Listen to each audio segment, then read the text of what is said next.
Hey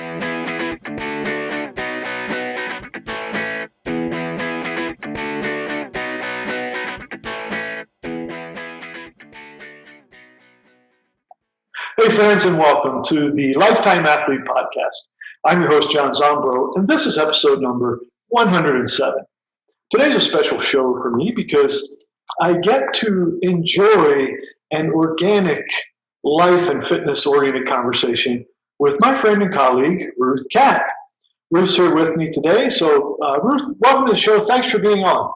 John, thanks for having me. I've been looking forward to doing this for a long time, and I enjoy your podcast, and I enjoy you, as you know. Well, we go back, I think, a couple of decades. For sure. Which gives us probably much depth to pull from in coming up with our conversation. I think that's true. I met you, it's been more than 20 years ago at the Downtown Ridge when you were doing physical therapy. And I'm a better person for having you in my life, so thank you very much. And this is a special show in many ways because it's entirely unscripted. Not that these shows are very scripted. Any regular listener will recognize that. But what I thought we'd do is we kind of just open up a discussion and freeform it on really any topic that either of us think is pertinent to the audience and the mission of achieving peak performance at any age and maintaining health and fitness and longevity and so forth. And I know you have a lot of experience, a vast breadth of experience in both life and working in the fitness industry. Well, I don't know how true any of that is, but I have been a group fitness instructor for more than 20 years, and wellness has been important to me for at least that long, if not longer. I wouldn't call myself an athlete. I have been fit for a long time, and then a few years ago, on October 7th, 2017, I decided I wanted to start climbing, which is a weird thing to do when you're 50 years old, but I did decide that, and I found that I had enough fitness that I could go do it, not at a great level, but just heading to Spire to climb and then heading outside. And I, at that time, had a great epiphany about fitness and how you have been talking about it on the podcast.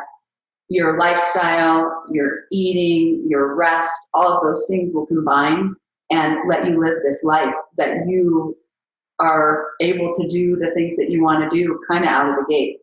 And I found that to be true for myself. So I teach group fitness classes. I do resistance training a few times a week. I probably do cardio a few times a week. I work a sort of active job just a few days a week. And I have a family, and I just sort of hang out. Well, I'd say that's very athletic, if you allow me to say that. And I think one of the things that you hit on there is you're having this rich enjoyment of life because you are fit and capable and athletic, and you can do and enjoy these things like climbing and like doing things with your family, and that list gets fairly long.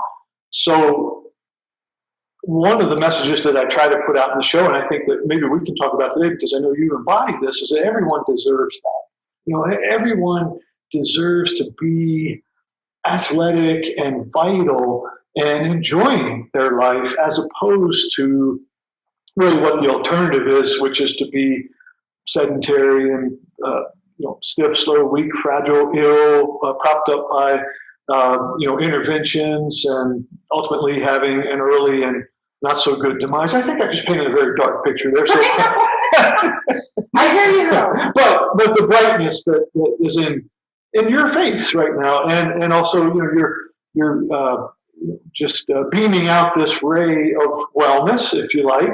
I think that's really what I'd like to see more people having. I agree. And I've never been a personal trainer.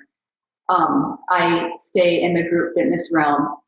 Part of why I love it there is I get to encourage people, not one-on-one, but as a group, and one-on-one if they want to speak after class or before class. We have people that come to class who have never worked out, they've never exercised in their life, and they move from the very back of the room to the very front of the room. We've had some of those people become group fitness instructors.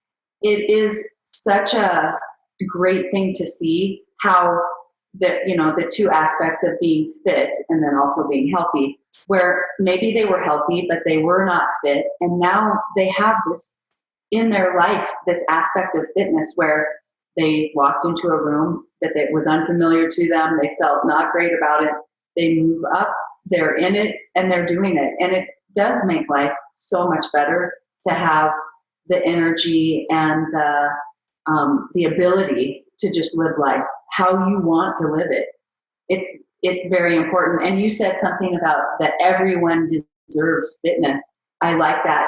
I like the way you put that, because we do deserve it. We have to work for it. It doesn't just happen, but we all deserve it. And you want to give yourself a present, give yourself that. The gift of fitness is a wonderful gift, and you don't have to go to a gym. You can get outside and walk around, just march around your neighborhood and watch out for the ice. But you feel so good, and it's good for your mental health as well as your physical health. Yeah. Humans are social beasts to varying degrees. When you talked about group fitness, you kind of lit up something in my mind, the tribe. Could you speak to that a bit more? Yes, what I have found over the years is there are two definite groups of people. Some people are very self-motivated, and I admire those people so much. They'll go out, they'll get up early, they'll run, they'll work out on their own, and they don't need one bit of encouragement to do it. They're going to do it, and they don't need anybody to be there with them. On the other side of that coin, the exact opposite, are people like me who, if I were left to my own device, I would sit on the couch all the live long day and really not do anything. And I'm sure that it would be very bad. So for me, having that group mentality where you have all these people that are there for a common, whatever it is, even the weightlifting class that I teach, it's a weightlifting class, but we develop friendships with each other. There's something, I'm not a competitive person, but there's something about being in a group that will make me work harder than even if if I have a personal trainer and there are 2 or 4 people in the group. I tend to work harder when I'm in a group fitness setting and there's a bigger group of people. The music can be motivating. I don't know. What I find in the classes that I teach, Abby and I usually, my friend Abby and I usually team teach, and people in our classes, they encourage each other as well. They will put their weights down and go over to someone and say, oh, can I move this out of your way? You're going to slide off the, whatever, you might fall if you step. It's one of those things that it heartens me. We tend to see the worst of people, I feel, with media, and in front of my face, I see this group mentality of we're all here, we all are different, we look different, we're different ages, different sizes, but we're here, we're going to do this together. I love group fitness. I love all kinds. My favorite probably kind of group fitness is dance. I'm not a dancer. I just love to go to those classes and feel like nobody's watching and I can just dance however I want. And I want everybody to feel that. I know it's not for everyone, but I think it's for a lot of people. And I feel always heartened when I see people coming in, trying it, enjoying it. Yeah, you hit on a lot of things there. And obviously this whole idea of social accountability and oh, I'm going to go to the group. People are expecting you to be there. They're counting on you. You've got that support factor, and really this, whether it's group fitness or it's a club or a sports team, that's that whole thing. Sure, that we can train individually and independently, but we tend to upregulate a bit when we get together with other humans and we're working towards this mutual goal. Again, whether it's winning the Super Bowl, like yesterday, Yes. or for Kansas City, or just having fun in a fitness environment. So I really like the idea of that kind of broad picture, broad scope. It's like, well, group anything has its benefits, and everyone will derive a positive outcome from that to some degree. So going along that line, I would also offer up my view on competition is that competition can be framed in an appropriate manner, and it can be healthy and it can be fun. Kind of like you said, it's like, well, sometimes it's okay to fight and define a winner and all of that, but a lot of times competition can take on this sort of kinder, gentler way that still, in the end, we get more out of ourselves because we've kind of engaged with others. Is that, I didn't say that as well as I'd like to, but is that what you see in your groups? Yes, I feel like you said that very well.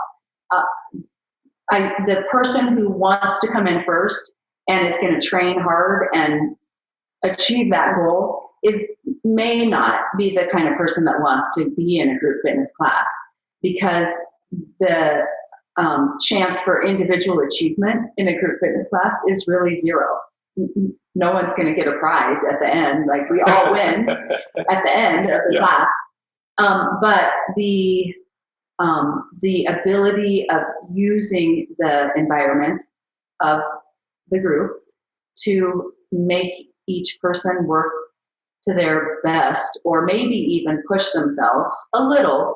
I tend to be someone who gives safety cues all the time, gives options all the time, even when people probably don't need them, because I don't want people to get hurt. It's the environment for you. And we have a woman who has just started coming since the new year. She's been training in a small group setting at where I work, and she started to come to classes, and I would guess she's in her 70s. She loves it. So she's only been coming for maybe 4 weeks or 5, very consistent. Now she's coming early, she sets up, and we're finding from her this support with Abby and me and with the whole class. Here's this woman. She's just a regular woman, a beautiful and vibrant woman. And she didn't really want to step inside. And we told her to get in and do it. And she did. And I don't know. I mean, I don't want to say that it's life-changing, because she is fit and healthy before she ever came into the room. But it has made her life better. And that's what I love about group fitness. Mm-hmm. Go ahead. I also wanted to talk about in the group fitness setting, and just in general for me, I try to encourage especially women to give themselves a break, especially when you're young and you've got little kids and you can't be consistent because somebody's always sick. You've got one kid doing this sport, one kid's doing swimming, the little kid isn't even in school, and you just do your best. And I try to be encouraging like that, because it's almost the worst time of your life and I'm not, small children, I'm not trying to be mean to you. It's just, as for moms and dads both, it's the toughest time of your life. It changes, sure. All your priorities change. And so, in a group fitness arena, we expect you to be there. And when you're there, we're so happy to see you. And Abby and I for sure don't ever give you a hard time if you are there once a month, or we only see you once every 6 months. We're happy to see you and encourage you in whatever you can do. Some cool thoughts there. I think as we both have experienced that, going through the lifespan the journey, yeah, when your kids are little, that is your priority, and many times the absolute amount of time that's available for working out, it just becomes less. And so trying to meet yourself where you are, do what you can. I hear that positive message quite strongly. Roughly, what are the percentages of males versus females that you have in your clientele? It's shifting finally. I would say there are 15% men, maybe 20. Abby teaches to sometimes more than 50% men, depending if she's doing cycling or a different format. And we are certified through an international fitness organization. Worldwide, in group fitness, males are 50% or a little more than 50% of participants. In the United States, that is not true. We are starting to see more men come to class. And part of it is we do have a few male instructors, group fitness instructors. And we, even though we goof off a little bit before class and are just, talking to people and doing stuff, we don't, I don't feel like we exude some female, silly vibe where a man's like, I'm too manly to go in there. We're not marching around with our chest puffed out, like a Guido. Abby and I don't do that either. But we are seeing a shift, for sure, in the number of men who come to class. The age of our classes is varied a lot. And I will say, well, no, that's not true. There are some young men. There are. The most, I would say the majority of the men are 40 or over. So there's not a lot of, but there are some 20 and 30-year-old men that come to class. But it can be a hard sell. The classes that we're teaching also are manly. I would use that in air quotes, manly classes, like weightlifting. Sure. That's pretty manly. Sure. We don't see a lot of men in the dance classes. Right. Well, and I would say this, the reason I'm asking these questions is, across the journey in human performance that I've taken, my experience in group fitness is much less than yours. I've had generally an outdoor group that I've run every year for about 20 years. We're small numbers, sometimes there's a couple of groups, but that's really been the limit of my experience in group fitness as you've described it. I've had some other, work with sports teams and a lot of one-on-one work in terms of coaching, training, doing physical therapy with clients, all of that. But getting back to this, if we want to go back to sixth grade biology, boys and girls are different, right? And so we accept that in many ways. Well, one of the things that I would ask you about is the way we do things and the messaging. There seems to be a bit of gender specificity with it. And I don't mean to say that we can't have different personalities and different people, but in general, guys will respond well to one type of a situation or feedback even, and females another. And I guess so my specific thing would be like in some of my workout groups, you get the dudes and you kind of get in their face, talk shit to them a little bit, and that makes them want to do more.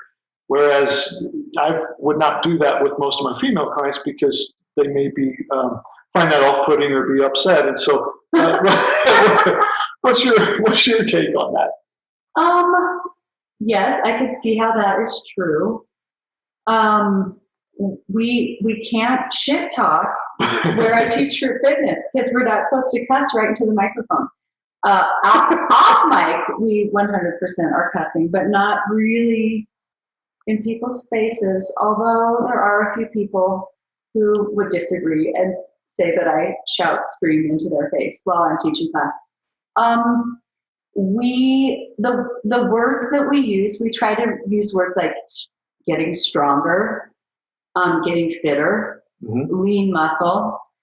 And from my age, 52 years old, when I started in fitness, even when I was in high school, which I didn't do a lot of fitness, it was all about being so skinny and just skinny. Like it didn't have anything to do with building muscle or power or anything like that. It was working out to be anorexic, sort of. Yep. Not exactly, but sort of.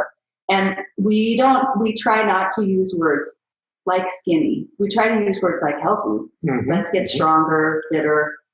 And so we don't really use different words for anybody in class. And we tend to stay in the front of the class and not go around to the class. So if we're saying something more than once, we tell people we are talking. If you hear us say something more than once, we're talking to you, meaning you, the group, but also meaning you, the individual, so that you look in the mirror and see, oh, as my back rounded while I'm doing a deadlift, oh, I need to put some tension between my shoulder blades and keep my spine long, whatever it is. You will find it's interesting to hear you say you can get right in some men's face and just shout at them. Maybe not shouting and screaming too much, but just challenging. Yes. And I will say, there are women who love that kind of stuff too.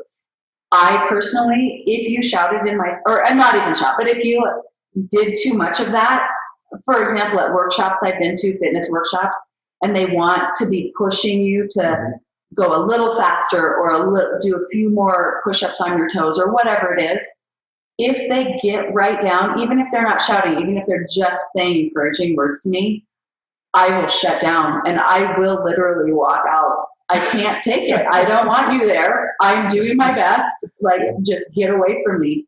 I don't think most people are like that. Most people like a little bit of encouragement and challenge. But yeah, it is different. But we have the men who come, they don't need us to be different. Right. Well, isn't that true that in anything you do which involves communication, the skill or the art form of being an instructor is, trying to observe and listen and read people to be able to give them the message that's going to help them the most, that they can absorb and receive? Yes. And we just like you, I'm sure, do this.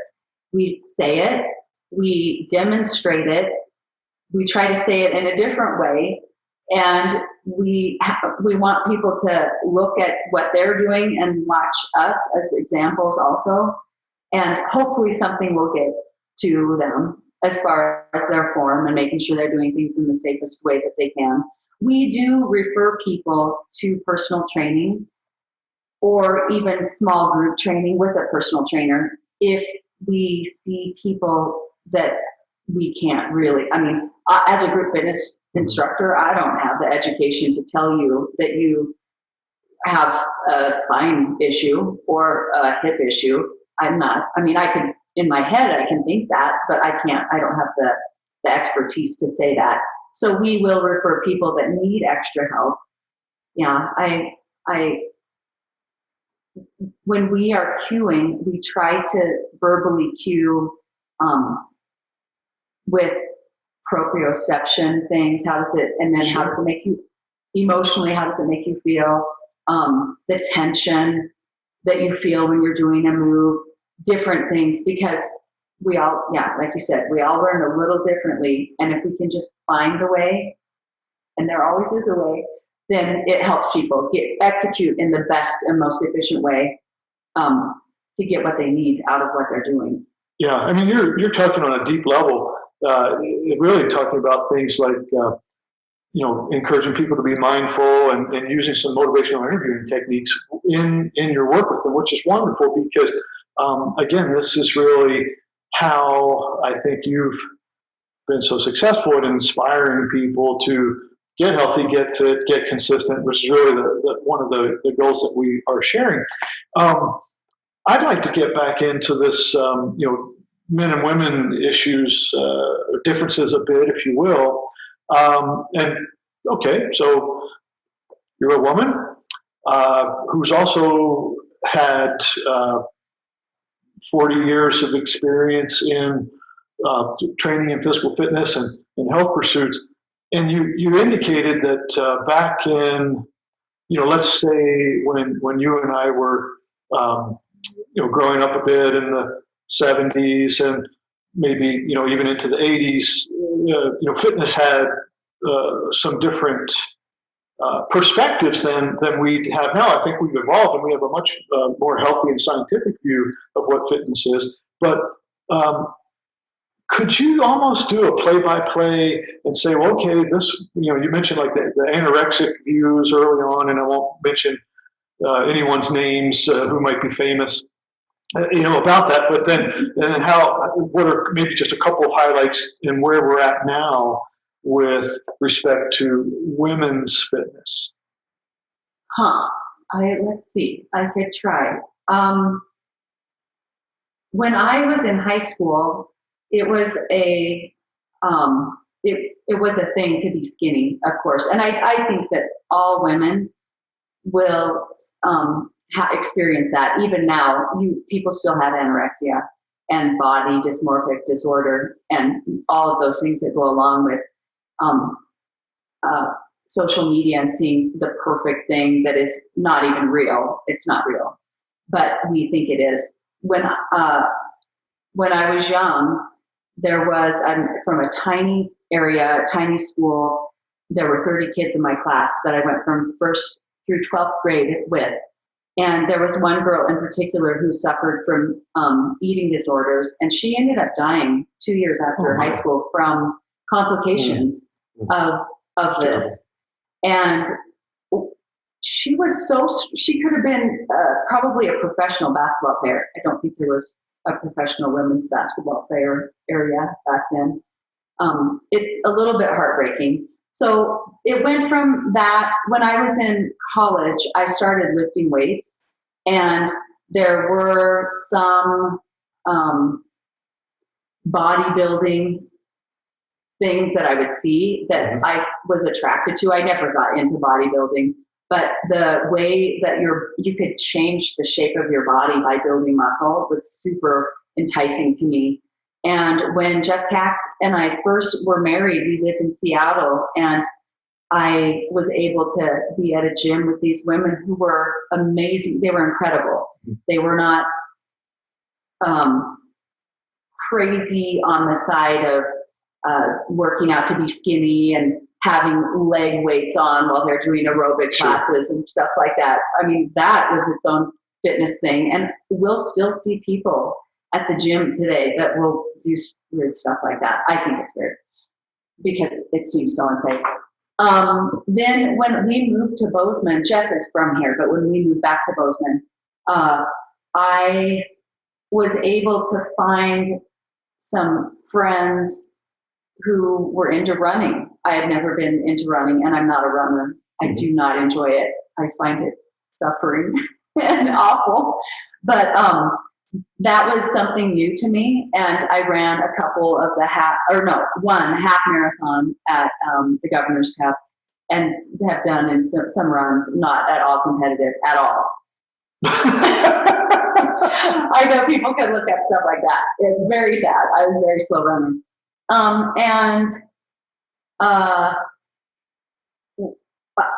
don't know. I guess a trend I feel that's happening now is definitely listening to how your body feels. So when you're in a class, if it hurts, you don't do it. You dial it back. You adjust it so that it feels challenging, but doesn't hurt you. I don't know if that's a trend, but I do think it is. I think the idea around changing up what you do and finding things you enjoy. So, for example, I do not enjoy running. I never could really run fast enough. Well, that's not true. I never trained in a way where I was running fast enough to get a runner's high. So instead, I just ran and hated every minute. And in my head, all I was thinking was, when will this be over? And if I run faster, will I be done sooner? Anyway, it just was not for me. But now we can do cycling, or we can do a dance class. We could do a sports-inspired fitness class or workout and resistance training. You can do strict resistance training in the weight room where you lift heavy for only a few repetitions, or you can do combination exercises where you're integrating different movement patterns at the same time. that leads to, in my opinion, healthier fitness and longevity. It allows you to, instead of getting up every morning and running, and then every week you run 100 miles, and if you don't run 100 miles, you're a loser, and that kind of thinking, I feel like it's kind of gone by the wayside. I know it's still out there, but if you want to be healthy, you do what feels good for you. I am personally a lazy person. So I don't want listeners to think that if you feel like you don't want to work out every day of the year, then you should not. That's not what I'm saying. You should be moving. You should be working out. But you find stuff that works, and also find people that you can do it with, because my group of friends that I have at the gym, they are my friends. They are the people who I want to go on vacation with, and that I want to day drink with, and I want to be with those people all the time. And we also have this thing, fitness, in common. So we challenge each other in different ways and find new things to do. And it's great. But for example, this year we are, I haven't gone yet, but we're going to go skiing 10 times. I better get going. But it's something, I mean, I know how to ski, but I don't do it. But if I didn't have my friends, there's no way I would go out to ski by myself. Right. It's not what I do. Right. Well, if I was to try to summarize it, I know that was a wonderful description. I think you described a journey in fitness quite well through the decades, and maybe again spoke to the female perspective slightly more. But yeah, things I believe when we had the first fitness boom, in the 70s for the most part, and there was all the aerobics classes and that kind of thing, and it certainly was the ideals around which people were training was for a body which was perhaps not healthy. And then, of course, there was all the running, and that kind of got into even extreme levels of ultra distance things. Again, still exists today, of course. I left out the part that you talked about, like the bodybuilding influence, and those were really positives in this evolution. And then ultimately, you get to this point where today, I think there's a much greater understanding of like, well, yeah, do things that fit you, that you love, and be healthy. Health first. Training is only one thing that we do to create health. It's not really the end in and of itself. You really spoke to that, and then also that we're trying to build these comprehensive, well-rounded human beings, which are capable of living long and functioning, performing well in all capacities. So that's what I got from what you said, and I really appreciate that. Where my mind is going now is trying to ask you. I'm actually going to ask you. As a woman and someone who I think can speak to women's health and fitness quite well, through the lifespan, how does or should one's emphasis in training change? And to frame this up so that it's a clear question, I want to only ask this one question: is when you work with people who are 20 or 30, how does that differ from women who may be perimenopausal, for example, and then also women who are, in later chapters of their life? What are some of the main things that you're seeing? And I just want to leave that to you. Well, I think when you are in your 20s and 30s, you have a lot of physical ability to do a lot more as far as exercise. You may not have the energy or the time to do it because of family. And if you are going to do it and make the time, you're probably going to be just exhausted, which is fine. You can choose to live your life that way. I know some moms that they're just the best moms ever, and they do live their lives in an exhausted manner, and that they're making that choice. I want to give women a break and say, take it, life is going to continue. One day your little babies are going to leave and they're going to go to college and you're going to have your whole life and you're just going to sit at home crying for a little while because your life is just different. And then you can go back to it's all about you mostly and maybe your partner. I think when you get to an age in your mid 40s to like perimenopausal to menopausal, it's so important to stay active as far as symptoms like hot flashes and I don't even know what all the symptoms are because I have had some hot flashes, but not very many. And I haven't had a lot of, I knock on wood when I say this, I haven't had a lot of perimenopausal or menopausal symptoms. And I'm pretty much through menopause. I'm an elderly lady. I'm not, I'm 52, but I feel really good. I would say this to all women, if you have not reached that point in your life, there's a lot of great things about menopause and getting through menopause if you're pretty healthy before you get there. You will, just having no menstruation is amazing. It's so fun to not worry and just go on your vacations and you don't have to think about any of that kind of stuff. I feel as far as my appearance that I don't know why. Maybe it's because the testosterone is at a higher ratio because the female hormones are lower. I don't know, but I feel like my skin is easier to deal with. And my hair is a disaster, but I don't care. Like I'm at an age where some things I just don't care about. And the older I get, the easier it is for me to just say what I think. And that's always a great thing.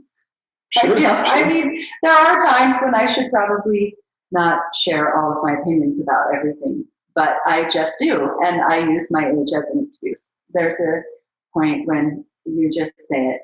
I can't work out as hard as I used to. I do attend some classes that have tuck jumps and burpees and plyometric lunges. And I still do what I can.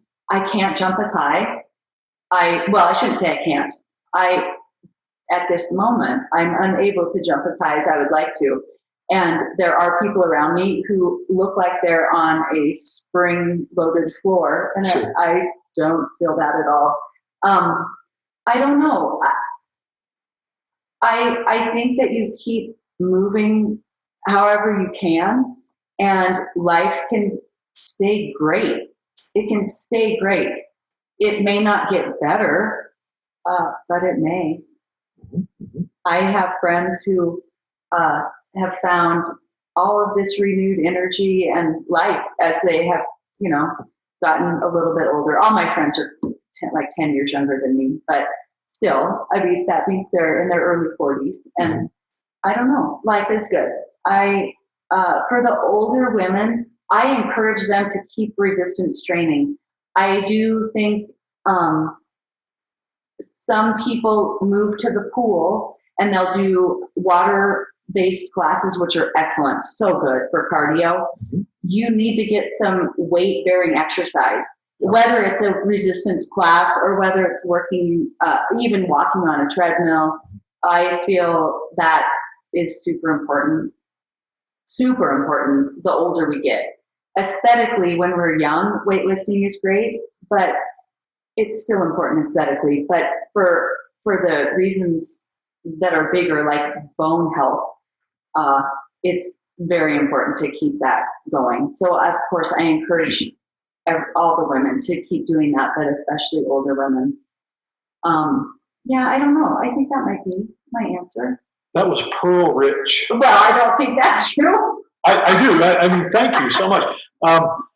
Moving right along, let's talk about nutrition or food as a bigger topic. Okay. And what I'm interested in is What are you eating these days? I mean, how do you describe your diet? Because obviously, this is a podcast, not a video, but you are very healthy and your skin is glowing and, you look very fit.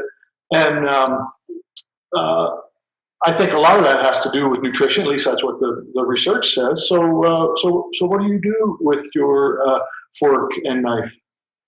Well, I'm going to have a couple of confessions here. I have a terrible time with sugar. So I do try to cut sugar out of my diet. I mean, I eat fruit some. I try not to have too much processed sugar. Mm-hmm. It's a problem for me. If I see a bag of M&Ms, I will eat all of the M&Ms. Just pound them. Just pound them. And so you might be thinking a king size little bag that you buy. No, I'm talking about the 5-pound bag at Costco. So I can't have that kind of food around. Yeah. The one thing that's helping me with that, because we're all addicted to sugar. It's very addicting. Yeah, we're Americans. Right. And it's just the way we're made. Mm-hmm. I don't have it in my house. If it's in my house, I will eat it. I will consume it.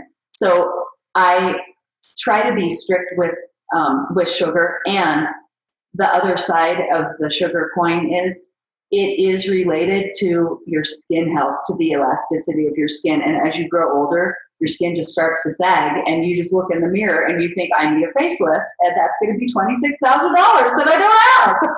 And so one thing you could do is stop eating sugar. So there's that. And then the other part is day drinking, which I love. And I try to day drink once a week. Oh, gosh. 2 drinks. I usually have 2 mimosas on Saturdays. Yeah. But since January, I have just stopped all day drinking, which is, I don't drink at night, but so I'm not drinking, and I kind of love it. Yeah. I just have a soda water with a splash of fresh squeezed grapefruit juice or something like that, and it's delicious. So those are my confessions. I do struggle with sugar. What I find makes me feel the best is a higher protein diet. And I know there are people who are against protein, that's not true, who are against animal protein. And I would encourage you to look into the research and be open-minded about it. I would encourage you also, if it is a social issue for you, which I totally agree. We don't need to buy our meat somewhere where we don't know where it came from. I realize everyone does not live in Bozeman, but if you live in Bozeman, there are farms that raise their animals, and they even have Instagram accounts, and you can look at the animals, and they are so loved and well cared for, and you can know right where your meat comes from.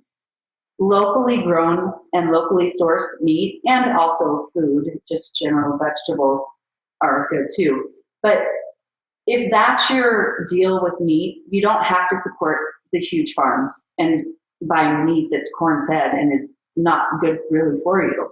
The highest quality of meat, of course, is wild game, which is not my favorite. But you can shop locally and get meat that way, and local eggs. So my favorite forms of protein are eggs. I do like hamburger. I should say ground meat. It doesn't have to be beef. It could be buffalo or elk. I'll eat elk burger. And then I do like salad. I usually eat greens in a salad source. And I like to roast vegetables like cauliflower, Brussels sprouts, asparagus. I'm not a huge breakfast eater, and I love to hear on this podcast that you acknowledge some people eat breakfast and some people don't. I don't need it. My sister needs it. If she doesn't eat breakfast, she passes out. Literally. And so, of course, she needs to eat breakfast. I don't. And I do eat fruit, and I will admit that I get my fruit at Costco. It's not local. I do get things at the farmer's market as well. But I do shop at Costco for my fruits and vegetables. And I try not to eat a lot of bread. Bread is another source that's I know it does break down into sugar, but it's like sugar for me personally, where if I eat it, I just want to eat more of it, and then I just eat all of it. And so I try to stay away from bread. I don't have any food allergies. I don't have any food sensitivities really. I just know that I feel the best when I get red meat, and I know it must be the micronutrients that are in it. I joke about my meat needing to be pre-digested because I do not like to see a steak. I don't like to look at it or touch it. I don't like to look at chicken. I don't want to touch it. And when I do make meat, I put usually gloves on to so I don't have to touch the meat. But it is good for you. Like, I know how I feel. I feel best when I eat protein, animal protein. So I guess I do try hard to eat whole food and not eat processed food. And it is a choice. I feel for most people in the United States, we get to choose, and we can choose to eat healthy, or we can choose to buy, chips, which I love chips. I would eat chips and salsa every day, sure. but I try not to. Right. It's not the best. Well, I mean, this is totally unscripted, and I haven't even seen you in months, but what you really said was your echo, because you're an intelligent person who studies the research and also listens to her body. You really reflected what the science supports. Is that obviously we have a much greater need for high quality bioavailable protein in the diet than we once thought, and some of the scares about protein are really not substantiated. And in fact, it's well supported that we need more. We can get into numbers if we want, but I've done that on other shows, so we don't have to do it here.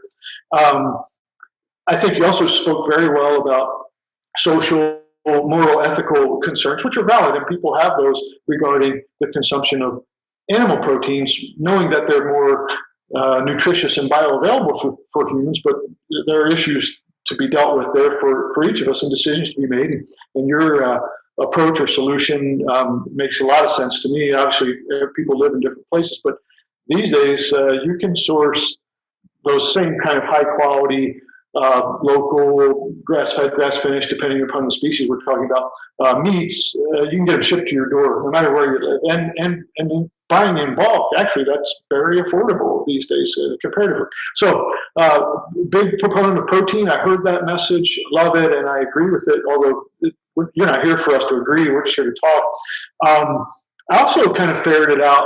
You had some humor in there, but you're pretty smart about the whole junk food thing. And it's like, oh gosh, humans, we're actually wired to crave sweets anyway. It's a survival mechanism, but unfortunately, ancestrally we had the occasional seasonal fruit or honey, not 3 times a day, these 5-pound bags of M&Ms available, and so that's what our modern problem is. But you've exercised the amount of discipline because you don't like to feel crappy, and it's like, oh gosh, I feel good, and that way your skin looks, it's also representative of your body's tissue health, your collagen. And of course, there's other factors involved, like eating the protein, particularly the glycine-rich component of protein, like that might come in some of the tougher cuts of meat or in bone broth or whatever, and also the avoidance of these seed oils, which are in the junk food that causes us to build inferior cell membrane. So you're doing all those things, and it's obviously manifested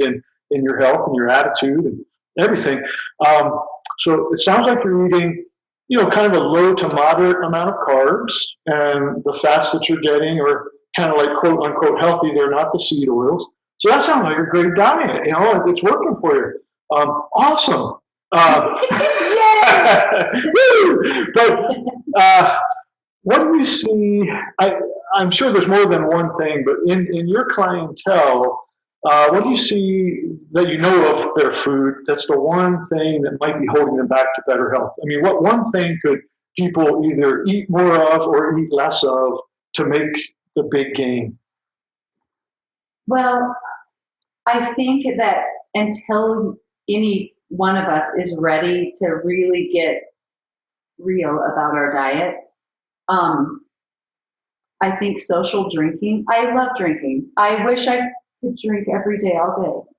I know that sounds awful. I know it does. I love your candor. The feeling of that, like I like that, but it's not good for us. And I do think drinking is a problem in general in our society because it's so, you see it on shows, on TV, and it's acceptable. Parents drink at their kids' ball games and they have their coffee cup that's filled with whatever liquor is in there and it's not coffee and whatever. It just seems like it's something that is what we do now. I think that could change for a lot of people. And I think that until you're motivated to look at the science behind sugar, sugar is where most people fail. Or I shouldn't say most, but the women that I talk to about diet, that's where a lot of us have the biggest struggle, whether it's literally sugar in peanut M&Ms or whether it's eating a lot of processed carbohydrates that are they just transform into sugar. And you do feel I find it interesting biologically that while I'm eating peanut M&Ms, I feel so happy and indeed euphoric and almost, drunk on the sugar of it. But then the next day you just have the headache and you have the hangover feel. It's awful. Why would you ever go back? Why would I ever go back and eat more peanut M&Ms?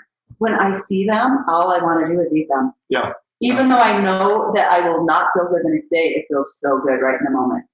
I suppose that's probably our biology not catching, like our biology saying, yes, this is good, eat this. And it hasn't quite caught up to, but no, you could get better forms of nutrition here. So I think sugar is a problem and alcohol. I do think those two things are a problem for people. And when you have specific fitness goals, like you're trying to get faster at a race, or maybe you're trying to climb harder, obviously the lighter in body weight up to a point that you are for climbing, the more ascendy, I might say, you're going to be. So eating junk is just not smart. You need to try to eat nutritionally dense food. I don't know. I would say those two things. For me personally, I've struggled with being a vegetarian because I don't prefer meat. I feel better when I eat meat. Mm-hmm. But if I never ate any meat, I do love eggs for protein, which I know is a meat. And I do like the oily, I like salmon and halibut and whatever. But if I didn't ever eat red meat again, I would be happy. But I wouldn't feel as good as I can. When I eat red meat, I don't have to eat much. I could eat it once a week or twice a week. I feel so much better. And my muscles recover better. I'm not as sore. Mm-hmm. All of those things. I do struggle personally eating red meat.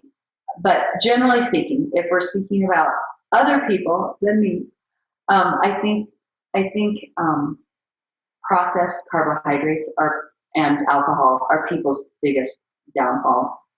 Yeah, and I think that is so prevalent in our culture, in our society, and it's a challenge. I mean, based on some people's personality or biology, they actually may need to just do the cold turkey and find a way to have it be sustainable and just never have those things.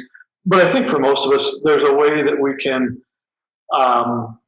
allow ourselves a little bit of leeway, whether that's, let's say it's 10 or 20% of the total diet might have some of these indulgences, and then you don't feel like you're sacrificing. That's probably fine because, again, this durable beast of the human, it really responds mostly to what we're doing the majority of the time. And I think that's, that's an important message that you delivered so well. So I don't have anything to say about that.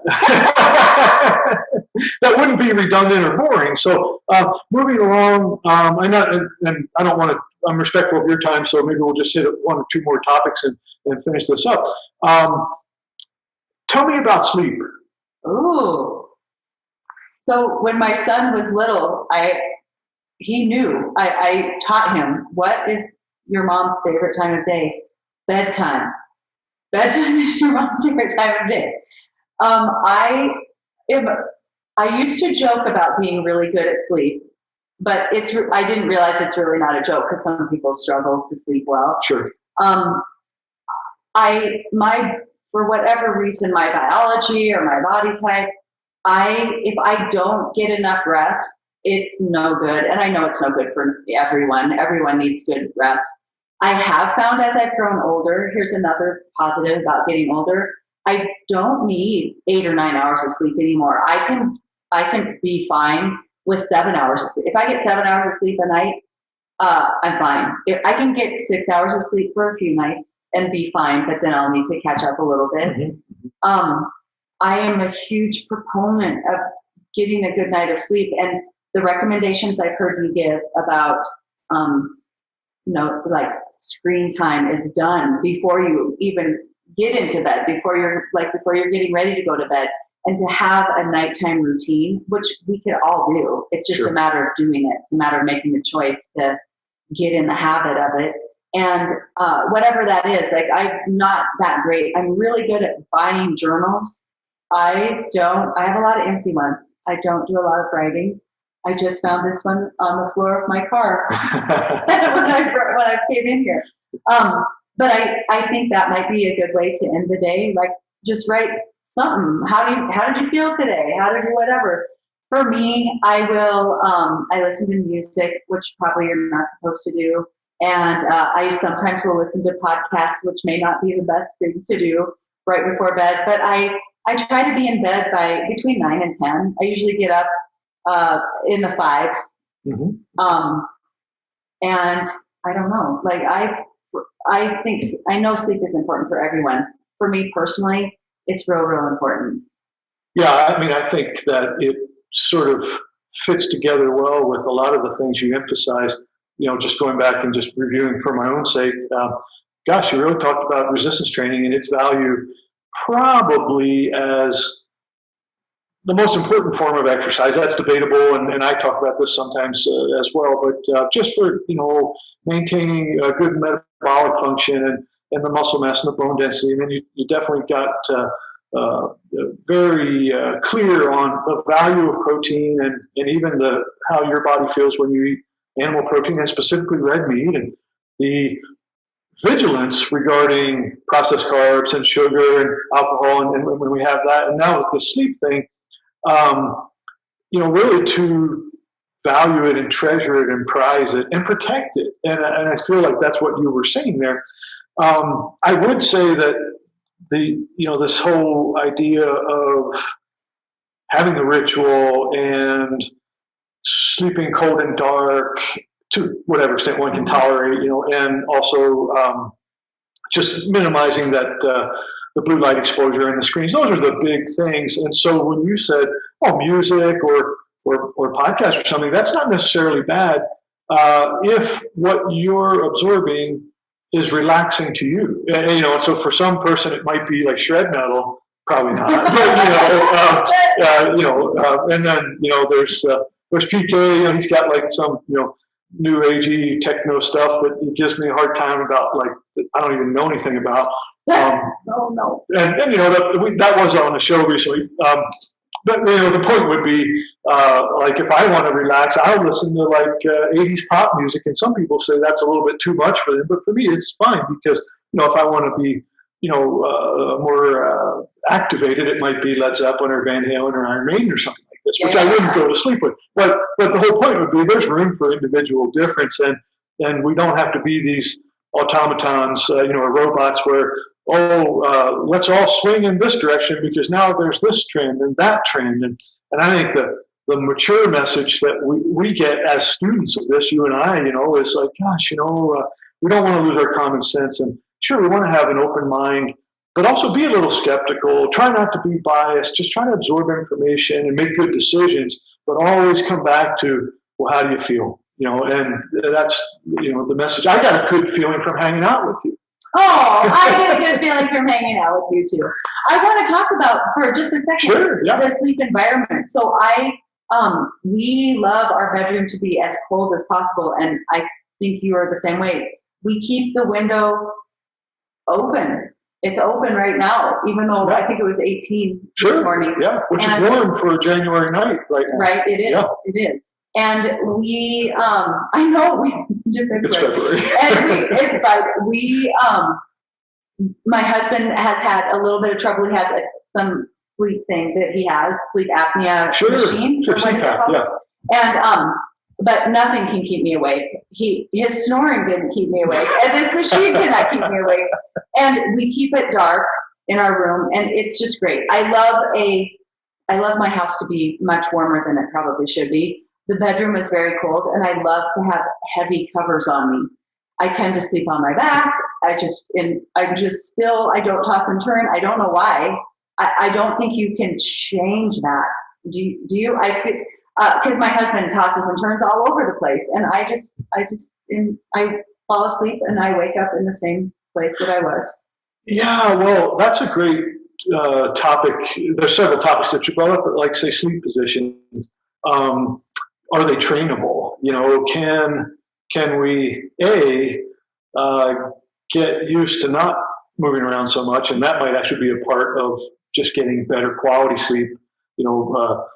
Sleep cycles, so that we're not waking frequently through the night and shifting. Then the other thing is, we can train from an orthopedic perspective. If you have certain issues with digestion or breathing, maybe side sleeping would be an option, or back sleeping for others. And stomach sleeping is actually not so bad for most of the body, except for the neck. It tends to crank the neck, into a little bit of extension and in-range rotation, which isn't a really good place to have your neck for long periods of time. But there are pillow arrangements that one could use. So, I think, as with everything we've been talking about, this theme, it's like things are adjustable, and we can get them to be ideal for us, because there's no one definable perfect in many categories, but there's what works for you, what makes you feel good. And that's what I wanted to say. Also, now just jumping around a little bit, just call a little bullshit. Not on anything you said, by the way, but on this thing when you hear people, it makes me cringe, and I hope it does for you too. When they're like, moderation in all things, including moderation. Yeah. No. This bugs me, and here's why. It's just a misinterpretation of the whole concept of moderation. Like people will say, well, I get a moderate amount of activity today. I walk to the mailbox, which is 100 feet each way. No, do that 100 times. Maybe you're going to get close to getting, your 10,000 steps, and that's debatable whether that's a minimum or not. Okay, or moderation, all things including moderation. So today I'll eat McDonald's, but I won't eat there. Tomorrow I'll eat Burger King. Wednesday's Pizza Hut. It's like, no, come on, it's bullshit. And so, do you need a moderate amount of cyanide, lead, mercury, and arsenic? No, you don't. And so there's some things that I'm getting animated here that we just got to have people wake up, and I think I'll stop in a minute because I want you to be able to respond to this. But it's also the exercise thing where we've got the person who gets up at 4 a.m. and just hammers, and it's like, well, it's kind of hard. And I'm pushing myself, and it doesn't feel good for my body, but I can get through it, and somehow I feel like I'm a better person for it. Okay, you might have had one win, but you're probably detracting from your health in another way.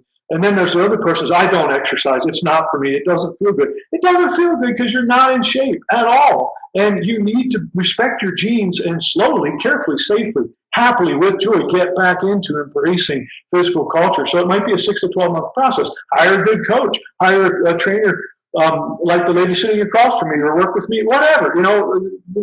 This whole people are mixed up sometimes, and I'm speaking from passion and from love. I want to help them, but sometimes they need to wake up. Yes, I agree with you. I have a mother who is the nicest and loveliest woman, and she has lost, I would say, 4 inches or maybe more of height.